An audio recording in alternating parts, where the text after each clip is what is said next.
Bayangkan kamu lahir di sebuah negara yang sejarahnya penuh dengan puing-puing peperangan dan stigma kelam. Sebuah negara di mana anak-anak mudanya bermimpi untuk kabur, di mana kultur mereka dianggap tidak punya tempat di panggung rock and roll dunia. Dan pada pertengahan 60-an, sekumpulan anak kelas pekerja dari Hanover, Jerman memutuskan untuk melawan takdir itu. Mereka menolak tunduk pada aturan algoritma industri musik saat itu yang hanya berpihak pada band-band Amerika dan Inggris. Tapi siapa sangka, langkah berani mereka justru melahirkan salah satu milestone terbesar dalam sejarah. Mereka tidak hanya meruntuhkan batas-batas negara, tapi juga menjadi soundtrack resmi runtuhnya tembok Berlin. Namun setiap pencapaian raksasa selalu menuntut harga yang sangat mahal. Kesuksesan yang melambungkan mereka pada akhirnya menjadi sangkar emas yang perlahan membunuh jiwa pemberontak mereka sendiri.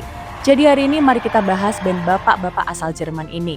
Kita akan membedah sejarah epik band Scorpions mulai dari konsep awal yang pakai seragam militer, tragedi hilangnya pita suara sang vokalis, hingga bagaimana balada terindah mereka justru membuat skena heavy metal merasa dikhianati. Perjalanan ini bermula di Hanover pada tahun 1965, sebuah kota industri yang suram di mana musik rock dipuja banget. Ibaratnya jadi satu-satunya suara yang cukup keras untuk menenggelamkan trauma masa lalu. Di sanalah seorang remaja 17 tahun bernama Rudolf Schenker mendirikan sebuah band. Ia adalah pemain gitar yang jago yang juga punya ambisi tinggi. Momen krusial pertama terjadi ketika Klaus Meine, pria dengan suara tenor yang unik ini, setuju untuk bergabung dengan adik Rudolf, Michael Schenker. Formasi ini menarik perhatian Conny Plank, seorang produser legendaris di skena musik eksperimental krautrock. Tapi Conny punya ide yang lebih ekstrim. Ia merasa nama Scorpions itu terlalu sederhana. Ia menyarankan agar band ini berganti nama menjadi Stalingrad dan menyuruh mereka naik ke atas panggung mengenakan seragam militer Jerman. Bayangkan sebuah konsep teatrikal yang agresif ala Rammstein puluhan tahun sebelum Rammstein itu sendiri lahir. Untungnya Klaus dan Rudolf menolak mentah-mentah ide absurd itu. Ada satu penolakan lagi yang jauh lebih penting. Rudolf tahu jika mereka terus-menerus bernyanyi dalam bahasa Jerman, mereka hanya akan mati sebagai legenda lokal. Jadi mereka membuat keputusan yang saat itu dianggap suicide career, yaitu menulis lagu dalam bahasa Inggris. Awalnya terdengar kaku dengan aksen yang tebal, namun itu adalah tiket mereka menuju pengakuan global. Ketika Rudolf bercita-cita menaklukkan Amerika, sang produser hanya tertawa dan berkata, "Kalian hopeless banget guys." Tapi Scorpions sedang bersiap untuk menulis sejarah mereka sendiri. Sayangnya, sang anak ajaib Michael Schenker tidak bertahan lama. Kemampuannya yang luar biasa membuat band Inggris UFO membajaknya. Kepergian Michael nyaris menghancurkan Scorpions. Sampai akhirnya mereka menemukan pengganti yang tak kalah fenomenal, Uli Jonroth. Disinilah letak percikan api itu muncul. Scorpions bukanlah band yang demokratis karena semuanya disetir oleh Rudolf Schenker. Sementara Rudolf dan Klaus menginginkan lagu-lagu hard rock yang bisa dinyanyikan bersama di stadion raksasa. Uli Jonroth sendiri adalah seorang penganut spiritualitas Jimi Hendrix. Ia ingin membawa band ini ke arah neoklasik, psychedelic, dan jamming panjang ala Hendrix gitu. Percampuran aneh antara insting komersial Rudolf dan artistik Uli inilah yang justru melahirkan album-album legend di era 70-an seperti Fly to the Rainbow dan In Trench. Dan ada satu hal lagi yang mereka pelajari di dekade ini. Kontroversi adalah pemasaran yang paling murah namun paling mematikan.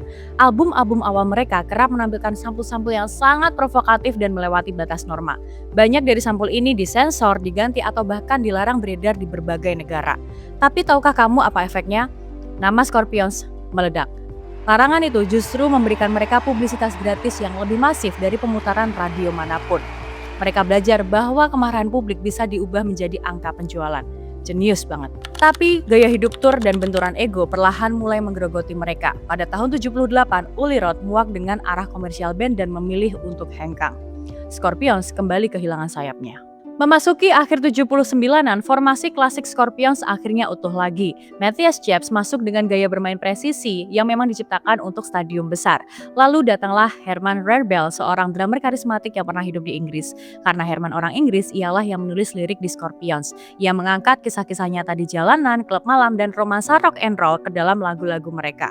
Tapi tepat ketika gerbang Amerika siap mereka dobrak, tragedi tergelap menghantam. Menjelang rekaman album Blackout tahun 82, Klaus Meine kehilangan suaranya. Dokter menemukan nodul parah di pita suaranya dan memvonis Klaus untuk mencari pekerjaan lain. Karir menyanyinya dianggap tamat. Bisa kamu bayangin nggak tuh depresi yang ia alami? Klaus bahkan memohon kepada Rudolf untuk memecatnya dan mencari vokalis baru. Band ini bahkan sempat merekam demo bersama Don Dokken sebagai vokalis cadangan. Tapi Scorpions menolak menyerah pada sang frontman. Klaus menjalani operasi beresiko tinggi dan rehabilitasi ekstrim di Wina bersama seorang spesialis penyanyi Eropa menggunakan elektroda di lehernya setiap hari.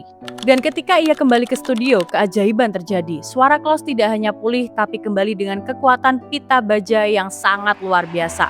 Album Blackout lahir bagaikan kebangkitan dari kematian. Lagu No One Like You diputar mulu di radio-radio Eropa. Mereka meledakkan pasar Amerika, bermain di hadapan 300.000 orang di US Festival, dan sukses menjual habis tiket di Madison Square Garden. Scorpions, sekumpulan anak Jerman yang dulu ditertawakan, kini menatap dunia dari puncak tahta heavy metal. Sepanjang pertengahan 80-an, mereka sudah menjadi mesin pencetak uang. Masterpiece mereka tahun 84, Love at First Sting, melahirkan lagu Rock You Like a Hurricane dan Still Loving You. Saking masifnya balada ini di Prancis, terjual hingga 1,7 juta kopi. Lagu ini memicu fenomena baby boom. Begitu banyak bayi perempuan yang lahir di Prancis di tahun ini dan diberi nama Sly atau SLY, singkatan dari judul lagu tersebut. Sentuhan musik mereka ini benar-benar melahirkan kehidupan baru. Jadi karena lagu Scorpions ini, orang-orang Prancis jadi pengen punya anak, guys. Tapi di balik kemilau platinum itu, mereka merasa terpenjara. Sang produser, Dieter Dierks, yang telah mengawal mereka selama bertahun-tahun, tiba-tiba menjadi diktator. Di album Savage Amusement tahun 1988, Dierks memaksa mereka menggunakan banyak sampel dan pemrograman demi meniru kesuksesan Def Leppard. Hasilnya memang laku, tapi band merasa jiwa mereka menguap. Kami punya album yang sempurna secara teknis, tapi tidak punya roh, kenang Klaus. Akhirnya mereka menceraikan produser yang telah membesarkan mereka itu. Perceraian itu membawa mereka ke babak paling epik dalam karir mereka. Tahun 88, Scorpions menjadi salah satu band barat pertama yang berani merobek Iron Curtain atau tirai besi. Bermain 10 hari berturut-turut di Leningrad, Uni Soviet yang saat itu sangat terisolasi. Tahun berikutnya mereka kembali untuk Moscow Music Peace Festival, bermain di depan ratusan ribu penonton yang haus akan kebebasan. Melihat jutaan tentara dan pemuda Soviet yang bernyanyi bersama, hati Klaus bergetar. Pengalaman spiritual itulah yang menggerakkan penanya untuk menulis sebuah lagu sederhana, sebuah balada dengan siulan pembuka yang melankolis. Wind of Change lahir. Ketika Wind of Change dirilis dalam album Crazy World tahun 90, lagu ini meledak menjadi lagu terlaris di seluruh dunia. Lagu ini secara kebetulan menjadi soundtrack resmi runtuhnya tembok Berlin dan berakhirnya Perang Dingin. Scorpions gak hanya jadi band rock aja, tapi mereka berevolusi menjadi duta perdamaian budaya. Ibu-ibu, nenek-nenek, dan orang-orang yang gak pernah menyentuh album rock mendadak memuja mereka. Tapi inilah ironi yang paling kejam dalam industri musik. Lagu yang memberimu keabadian seringkali adalah lagu yang membunuh identitas aslimu. Wind of Change mencetak ulang citra Scorpions di benak publik. Mereka tidak lagi dilihat sebagai band heavy metal yang berbahaya dengan sampul album kontroversial, melainkan sekumpulan pria paruhbaya yang menyanyikan lagu harapan. Fans hard rock garis keras merasa dikhianati. Bahkan drummer mereka sendiri, Herman Rarebell, memutuskan untuk keluar dari band tahun 96 karena muak. Ia berkata bahwa ia lelah harus memainkan lagu Wind of Change untuk kesekian kalinya. Penderitaan itu diperparah dengan datangnya era 90-an ketika Nirvana dan pergerakan grunge meledak, seluruh fondasi rock terguncang. Segala hal yang menjadi identitas Scorpions seperti solo gitar yang panjang, vokal melengking, tata panggung teatrikal, dan celana kulit ketat tiba-tiba menjadi sangat kuno dan tidak relevan. MTV berhenti memutar video mereka, radio beralih arah. Ditambah lagi, pada tahun 92, Francis Buchholz, basis sekaligus manajer bisnis yang telah bersama mereka sejak era 70-an, dipecat dalam sebuah sengketa finansial yang sangat kotor dan menyakitkan. Mereka kehilangan teman sekaligus pijakan di era musik yang baru. Menginjak akhir dekade 90-an, Scorpions seakan kehabisan napas, mencoba bertahan dengan merilis album pop techno yang dicaci maki oleh fans mereka sendiri. Apakah lantas mereka menyerah? Tidak, tapi mereka akhirnya menerima realitas yang pahit namun indah. Kesuksesan memang menciptakan legenda, tapi ia juga menciptakan ekspektasi palsu akan relevansi zaman. Setelah sempat mengumumkan tur perpisahan di tahun 2010 yang akhirnya dibatalkan, Scorpions berdamai dengan status mereka sebagai legacy act atau pahlawan masa lalu. Mereka mungkin tak lagi bisa membentuk tren budaya baru, tapi mereka tahu bagaimana merayakan sejarah yang telah mereka ukir dengan darah dan keringat. Menariknya, mereka tidak pernah kehilangan simpati pada kemanusiaan. Ketika invasi ke Ukraina terjadi pada tahun 2022, Klaus Meine membuat keputusan yang sangat berani. Ia tidak lagi mau menyanyikan keindahan kota Moskow dalam Wind of Change. Ia mengubah lirik ikoniknya dari I Follow the Moskva down to Gorky Park menjadi Now Listen to My Heart, It Says Ukraina, Waiting for the Wind of Change. Sebuah bukti bahwa meski raga mereka menua, tapi jiwa mereka masih terus merespons denyut nadi dunia.